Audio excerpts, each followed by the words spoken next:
evening, Harlem and Harlems of the world. I'm Terry Wisdom, and this is Harlem Network News. And today we have a really special guest and a really special topic. It is the 18th year of the Harlem Fine Arts Show. It is at the Glass Building, which is right there at 12th Avenue, West Side Highway, and it starts on Friday. And we have one of the featured artists here. So I'll just let you introduce yourself and just tell us a little bit about your art, where you're coming from, and your connection to this show. Thank you so much. Thank you, Miss Wisdom. I appreciate your wisdom and just opening up this conversation to your audience. I'm a Congolese American artist. I was born in Paris. I was raised by a Congolese father and an African American mother. And I guess I would say the ethos of my cultural impact has been about romanticizing and really celebrating Africa through the lens of the African American and the diaspora. Growing up here for most of my life, but also having this strong influence of my father's uh, concepts of how to look at Africa have been the core of like my influence. And I've had the privilege to go through music and impact people and into the world of fashion and more recently into the world of arts. And it's just exciting to see platforms like the Harlem Show give you know artists the resonance to present their work, and I've been hearing great things. So we said, why don't we put our next exhibition in the Harlem Show? And I'm just happy to be here. Okay. Well, thank you for that. And would you share a little bit because I think all worlds collide, the dance world, the music world, the art world. Mm, So tell us a little bit about your experiences because I it appears that this art world is now the next yeah, generation for you. So, yeah. I mean, my father co-founded the National Ballet of Congo. So when you think about these traditional African dance and drum groups, what they were doing in his time was really taking um, these moments of oppression and displaying them through theater. And at the time, that was the way they could communicate with communities, was to show only through dance what was happening globally. So almost like a theatrical newspaper was the intent of the African ballet's original ideas. They took these from a local influence globally. So my father at 15, 16, rather than school, he was traveling to China and to Europe, and wow. um, he had a remarkable story there. Fast forward, my mother, being a Black American woman from Rochester, well, born in Rochester, mostly raised in Long Island. Um, she was invited after school. She graduated university and was very influenced by Africa's prominent like presence into her life. And I would also say my grandparents were very big fans of Africa. So as a young woman, she just wanted to travel, and she ended up in Cote d'Ivoire. Was invited to dance with a dance troupe, and eventually met my father in Paris to dance for his company, and then they fell in love. And 10 kids later, I'm Okay. one of the 10 10 artists. kids later. I love it. That's amazing, amazing. So, this is your first time at this Harlem Fine Arts Show. So I Yeah. know that you're going to be in for a great treat. But Mhm. are you showing? Have you been showing anywhere else? And I know broad stroke. You shared that it's really a love story with Africa. But what Mhm. are some of the pieces? What medium are you working in? Yeah, so I really got inspired with going into more sculpture and visual work probably 2 years ago. Coming out of my contract with Rock Nation, I was signed as an Afrobeats artist to one of the biggest record labels in the country, and I got to travel the world and do some amazing stuff with that camp. But I think after growing up a bit and seeing like the music industry's ways of doing business, and also just some of the darkness around that experience, I just felt like it made more sense for me as an artist to go back to what I saw my whole life growing up, which was my father painting. He was a master painter as well. Wow. So Okay. just I went to art school. I didn't really take it very serious at the time. I wanted to do music instead, but I still had this rich history and practice that I've done for many years. And it just took a couple of years ago for me to start getting into this idea of how to merge technology with art. So I just Mm. literally one day saw the sculptures that my parents collect, and I mean we're all familiar with like tribal art sculptures. Every one of our grandmothers have one, or our aunties, or Okay. whatever. Yes, absolutely. And I just, as a technology guy who's also kind of a futurist, I was like, well, what if we made these outside of wood? What if we took this original intent and gave it life in different mediums? Like, what if we saw wood become marble? So I started playing with this concept of Mm. 3D scanning original works. It's a very new technology, literally within the last couple of years, which allows you to take the three-dimensional form of any object, from a human being to a piece of art to a couch to to a bug, and you can then reproduce that in different mediums, like resins, like plastics, like wood, like marble, or any sort of fine material. There's so much technology out there, so it just became this kind of uh, this concept of understanding also historically that the technology of the time was still carving wood. Mm. These ancestors had very little um, objects to create the forms that they did, but they still made masterful work. I mean, if you really get into tribal work, and sometimes the word tribal is Yeah, I was going to say like, tribal. yeah, it What gets controversial. I mean, the reason why I've learned to accept it in art mhm. context is because, one, it gives a reference that people kind of immediately understand, and secondly, these were tribes. These were people who were, subjugated in tribes. So the way that the white art world has formed this is just to call it tribal art, where I call it more ancestral art. Okay. But it's just to give some context to the viewers and people who kind of understand, But the point is that with the technology now, you can take these forms and upgrade their materials. What I recognized was these people only had so much access to technology, and they did incredible work that is lived on to present day, where galleries throughout Europe are using these works and selling it for the hundreds of thousands of dollars. I mean, at Christie's and Sotheby's auctions, we've seen masks and objects sell for 5 to 10 to 20 million dollars, at Mm. auction. Okay. So That's it's good to know.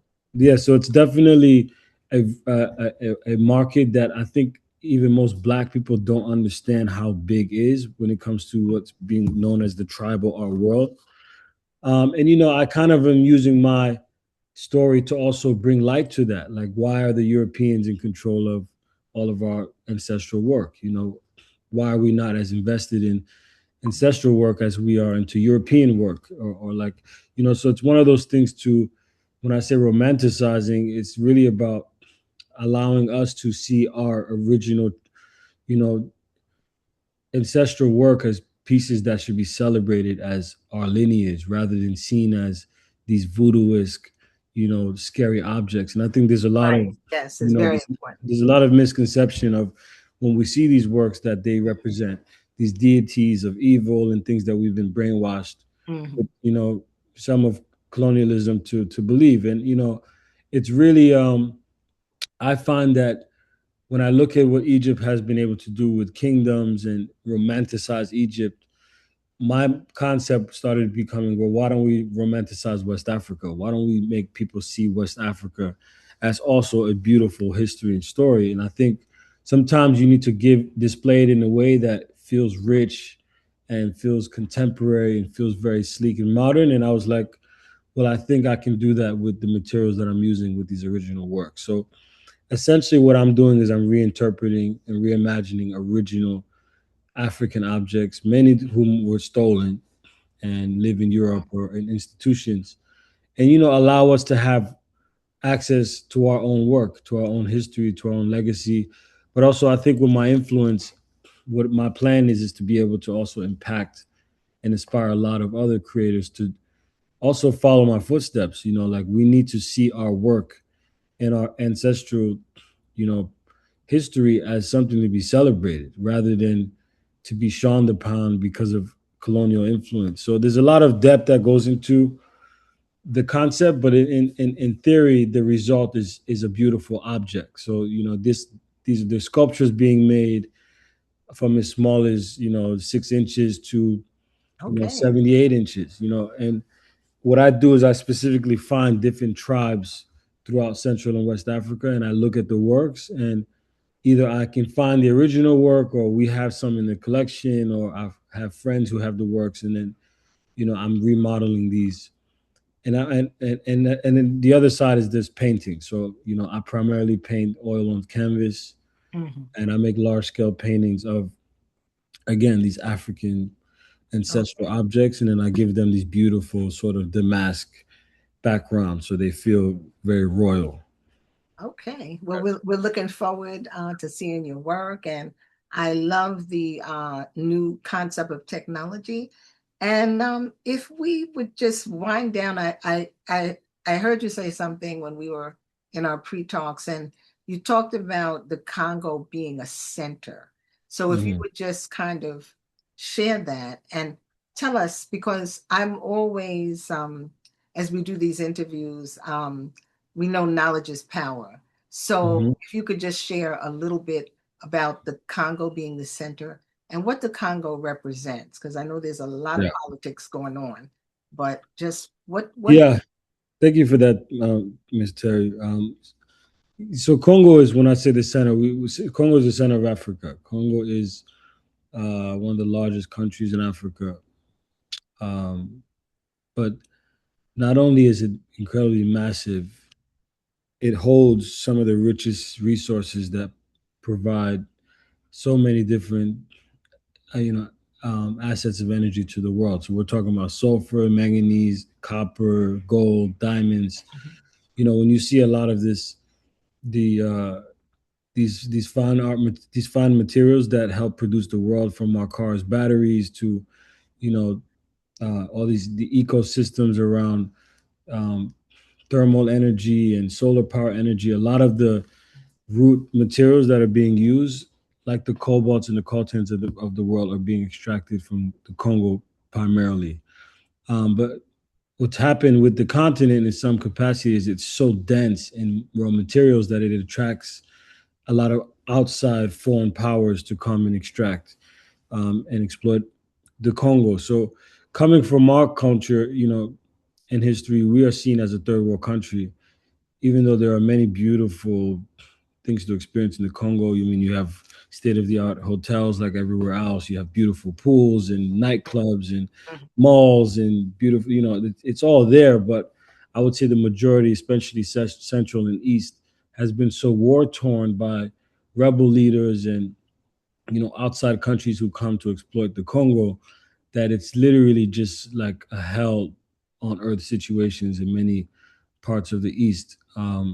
So I've done many different campaigns, and around child cobalt mining and sexual exploitation of women, and I really try to get invested in everything beyond art, outside of the internet. But Congo has a very dramatic story. It's also very incredibly rich in culture. Like when you look at the influence of art, of music, of style, like there's so many different Congolese artists of today, but also in the past, who've influenced some of the greatest people who have touched the planet. So it's one of those things where I'm sitting on this very rich history that's very dramatic and very almost traumatic to be a part of, but also very influential. And I think I'm being given a task to show and shed light on Africa's influence on the world.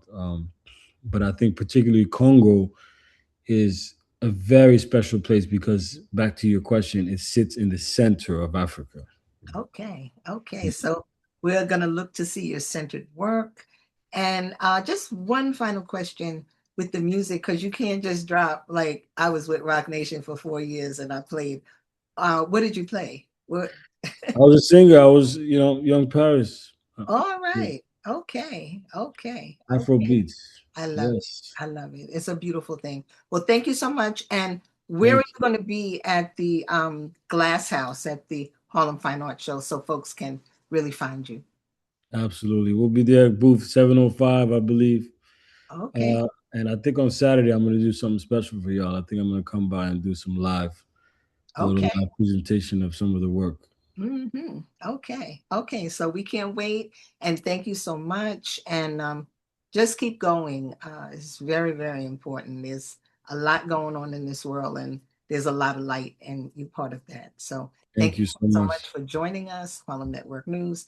And everybody needs to get on down to the Glass House, to the Harlem Fine Arts Show. 18 years, 18 years. It's Wow, a tradition. 18 years. 18 Amazing. years. It's had many, turns, been a few places, but the Glass House is a beautiful, just open space to show art and support. We have to support our own. Thank you so Absolutely. much. Harlem Network News. Take care. Blessings.